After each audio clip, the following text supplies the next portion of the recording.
what is going on with our world right now. Our country has been divided before, but why does it feel different now? Why is there this kind of tension, this feeling of kind of bad blood in the air? Like shit could pop off. What's going on underneath the surface that is creating this? And once we get clear on what's going on underneath the surface, what action can we take to address this and course correct moving forward? So stay with me here.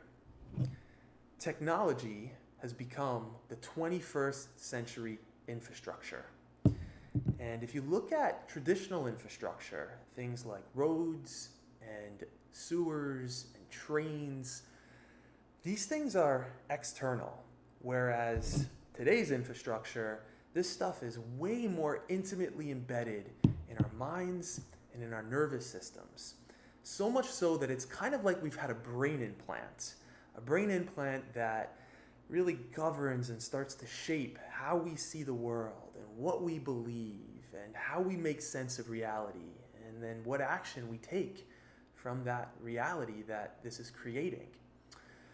But unlike a traditional brain implant or brain surgery that the FDA would have to approve, this brain implant has not been FDA approved.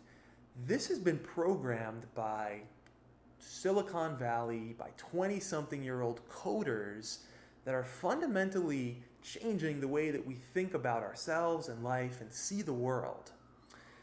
And traditional infrastructure is supposed to be optimized and regulated for public good and public safety. But this brain implant, this infrastructure, is not regulated for our good or for our safety. It is optimized for corporate profit. And this is where things get really interesting. Polarization is profitable.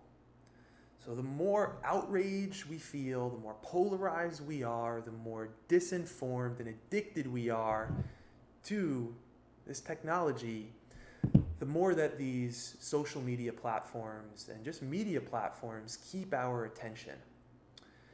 And the more they keep our attention, the more money they make.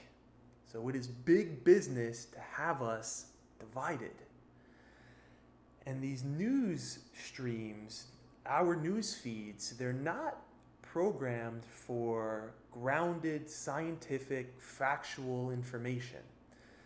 They're programmed for affirmation, to affirm whatever it is that we're already starting to believe. And human beings, evolutionarily, we're programmed so that the more we hear something, the more likely we are to believe it. And this is really helpful evolutionarily. But in modern times, this is really distorting our sense of reality. And it's leading to this outrage-based reality, this kind of left versus right, us versus them, real outrage that I think most of us are feeling. So why does this matter? Why is it really important to pay attention to this right now? Well, there's a bunch of reasons, but I think the most important reason is that as a species, we're facing an existential level threat. Actually, a few of them. Nuclear war, AI, climate change, all of these things are fundamentally challenging and compromising humanity's potential for survival in the decades and century ahead. And what we need is to find common ground. We need to find a kind of shared reality that we can all agree upon so that we can come up with solutions that don't wipe us off the face of the planet. And let's look at what can we do both collectively as a society and personally, individually, to step into a better place and address this and come back together, kind of get back on the same page. Well, collectively, it's really important that we seek and incentivize media platforms that promote good faith dialogue, people who are not screaming at each other but actually seek to understand and unite and be on the same page. And it's really important that we also seek out and incentivize grounded, scientific, evidence-based journalism. Not just outrage and hysteria, but what is really going on in a way that is beyond just the emotions, but in a scientific kind of understanding. And Tristan Harris, who is the creator of the Netflix movie The Social Dilemma, who I'm sharing a lot of ideas that I got from him in today's video, he talks about how it's not that social media is bad per se, but he questions what's the version of social media that is good for democracy. And he talks about how in Taiwan, when two people who normally disagree agree, that the algorithm has been programmed to uprank that content, to promote showing where people who normally disagree have found common ground. And it would be awesome if we could have more of that in our culture and in our society. And on a personal level, I believe that we really need to stop demonizing other people. We need to stop making other people bad. This kind of us versus them, I'm good, they're bad, and really have a higher level of compassion and understanding in which we see other people, whether or not we agree with them.